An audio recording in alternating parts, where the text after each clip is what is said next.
Alright, so this is Zorin Os, and this is one of the ones that they recommend to a lot of people that are new to Linux because it kind of looks and feels like Windows a little bit. Honestly, I think that's actually a downfall because Linux doesn't really behave like Windows, making it look like Windows can make it confusing. So, I honestly think, at least for me, the GNOME desktop is the easiest to quickly navigate, regardless of what you're familiar with. And but this is, I'm not sure which desktop environment this is that they're using. Um, it's not going to be GNOME though. It's something else. So if you look at this, so here is our desktop. We have our clock in the corner over here. You can pull up the weather. You have the power on and off button. You have the speaker button. You have the wired connection, light mode, dark mode. You can do that if you want.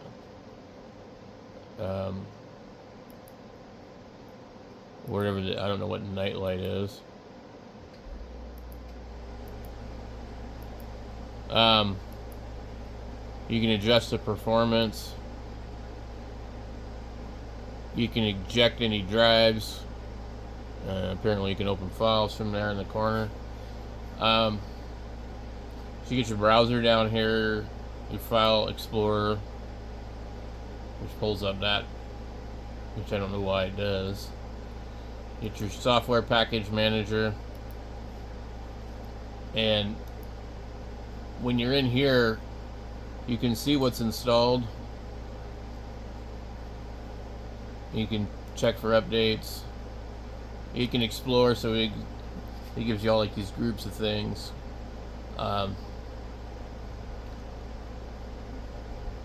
We see, like, say we wanted to look for, say you wanted to play games on here, you go look up Steam. And there it is, it's already installed. And then you have, let's say you want Discord.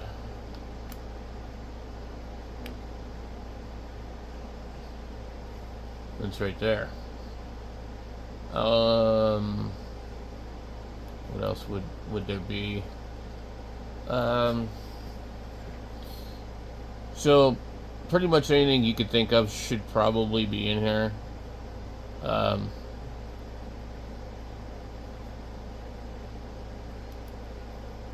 But it comes with the Brave browser, I think, installed. I can't remember. I've got Firefox and Brave. So when you're in it, you have like the All Apps tab, where you can go back. Each one of these ones, you have to actually click on it for it to do anything. So it's a little bit different in that respect. You have all the Office stuff.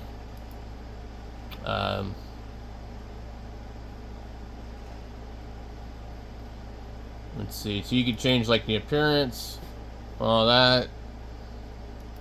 I mean, it's pretty straightforward system. Some of the stuff could be a little tricky, like if you're going to install ham radio stuff like SDR Connect, etc. And SDR Connect actually pops up on my other screen. So I have a dual screen system here, and let's just see if it works. So right now we're on. We don't have any antenna hooked up because we've got storms. Let me go.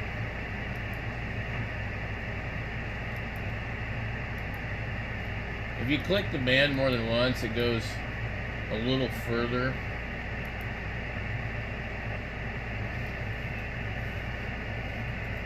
And just for laughs, I'll put my radio on the dummy load.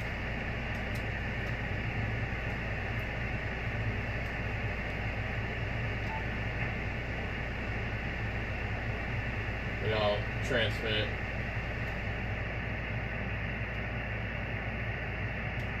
It'll probably be pretty loud. Test 1, 2, 3, 4. You can hear the latency. Now, depending on how you look at that signal here,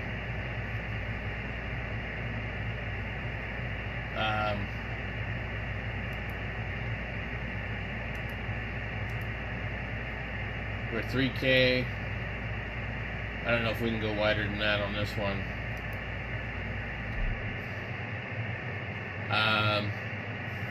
And I also don't really know how to zoom in.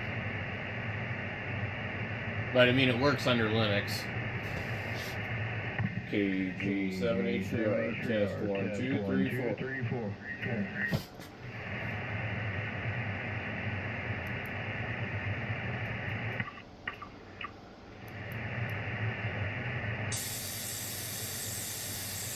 Oh, look at that, I just went 15 wide. No, I didn't.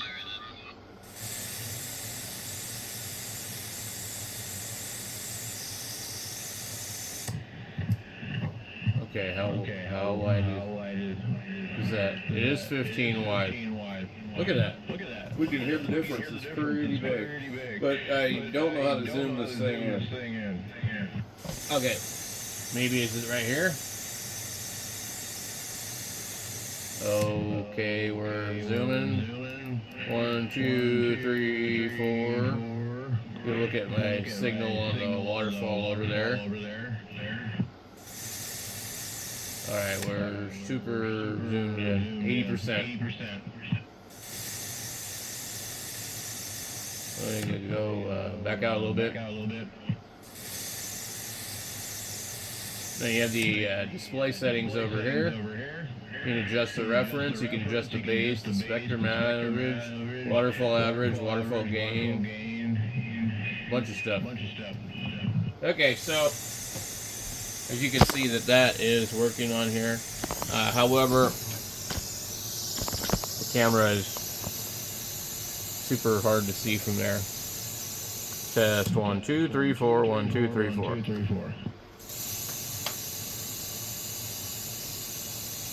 I just grabbed the wrong mouse. Okay, 1, 2, 3, 4. So if you were looking at somebody else's signal, you could zoom in on it.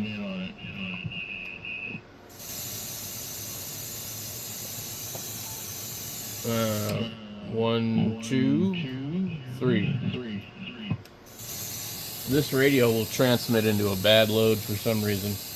I had the tuner on. This is the thing I don't like about Yaesus. The tuner is tuned to my antenna that's not hooked up. I have switched my connection to the dummy load. The tuner remains in tune mode and does not try and connect for the SWR. So the whole time I was transmitting, and I had the tune on. Let's see what it was at. 1, 2, 3, 4. It was a 3-to-1 SWR. And now with the tuner off, I'm flat. Really annoying. Anyway, so some of this stuff works pretty easily on Zorin, but it can take a little fiddling to get it to go. I don't know what else would we cover about Zorin Linux. Like I said, it was pretty easy for me to get the 2 monitors running, which I didn't really have an easy time with in some of the other programs. Like when I tried to get it to work on Mint or Ubuntu, it didn't want to work. So this one here is pretty simple.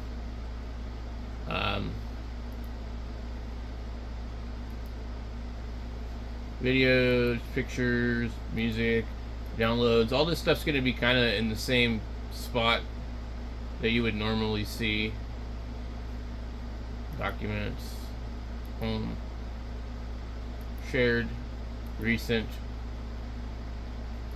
It's pretty much, very much navigatable by Windows users, but I think I prefer the GNOME desktop just because you would scroll down here, it would take up your whole screen, and you'd be able to scroll across and see everything that's installed. So, just because it looks like Windows, I don't think necessarily means it's going to be easier for Windows users. But anyway, if you're new and you want to switch over to Linux, give Zorin a little, whatever you want to call it. Check it out. You know, it's pretty simple to download. It installs pretty easily. If you can figure out how to put it on a USB stick, you can figure out how to install it. Thanks for watching.